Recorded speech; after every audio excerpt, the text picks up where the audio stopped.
Taiwan sedang tidak baik-baik saja, Lur. Ya hati-hati, sing oleh job baru, golek pabrik sentenanan. Iya, terjadi PHK anak 36 wong di PHK, sing balik 29, sing itu sing nang kene. Termasuk aku lah, alhamdulillah sing nang kene, tapi ya tetep rasa haru lak ndelok ini lho. Iki pas jam loro iki. Loro. Lor. Ketok lor. Dan semangat ya lor ya. Moga-moga selamat sampai tujuan. Sing nang kene dongakne sukses, nang omah ya doa sukses. Rasane haru soalnya kok dulur kabeh.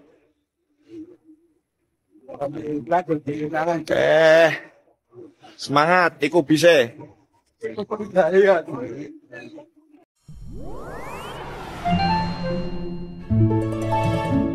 Beberapa waktu lalu juga viral ya, di mana sebuah pabrik di Taiwan itu yang mem-PHK puluhan teman-teman yang dari Indonesia. Mereka ada yang pulang ke Indonesia dan akan bertahan di sana. Nah, kondisi pabrik di Taiwan memang saat ini bermacam-macam. Nah, untuk teman-teman yang proses ataupun yang saat ini ada di Taiwan, saya akan kasih beberapa bocoran.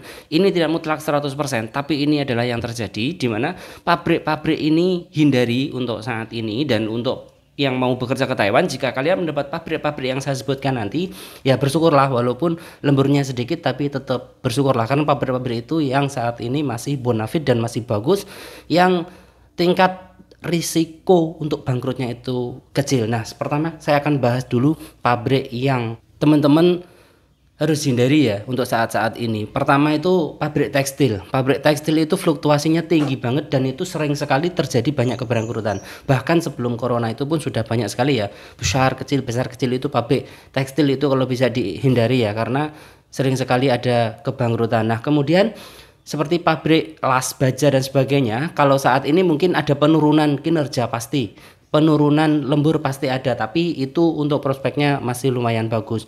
Pabrik plastik molding ya, plastik molding itu masih jalan, walaupun lemburan sepi, itu rata-rata masih jalan dan belum ada yang benar-benar berangkut 100%, belum ada, walaupun ada 1-2 yang memang pengurangan karyawan itu tetap ada ya. Kemudian pabrik elektronik ini juga agak riskan, kenapa?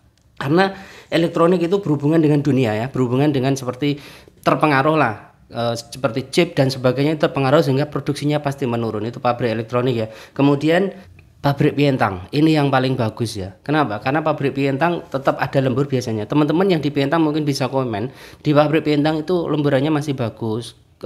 Tingkat risiko di PHK-nya itu kecil ya, asalkan pabriknya lumayan gede. Kalau pabriknya pabrik kecil-kecil juga tidak menjamin tapi semuanya itu. Nah, itu beberapa pabrik yang teman-teman saat ini harus hindari. Yang paling utama adalah pabrik tekstil dan pabrik elektronik. Hati-hati di elektronik, walaupun tidak semua elektronik itu kena. Elektronik yang berhubungan dengan chip dan lain sebagainya itu mungkin nanti kena, dan pabrik tekstil. Nah, untuk pabrik pientang bersyukurlah yang hari-hari ini kalian masuk di pabrik pientang, karena semua orang butuh makan dan pabrik pientang akan tetap bekerja. Di Taiwan jarang, hingga hari ini ya, hingga detik ini belum ada pabrik pientang yang dikabarkan bangkrut ataupun tutup. Kalau pabrik tekstil banyak sekali, pabrik las ada yang nggak ada lemburnya dan lain sebagainya ya. Dan yang berhubungan dengan tekstil itu kalau bisa hindari.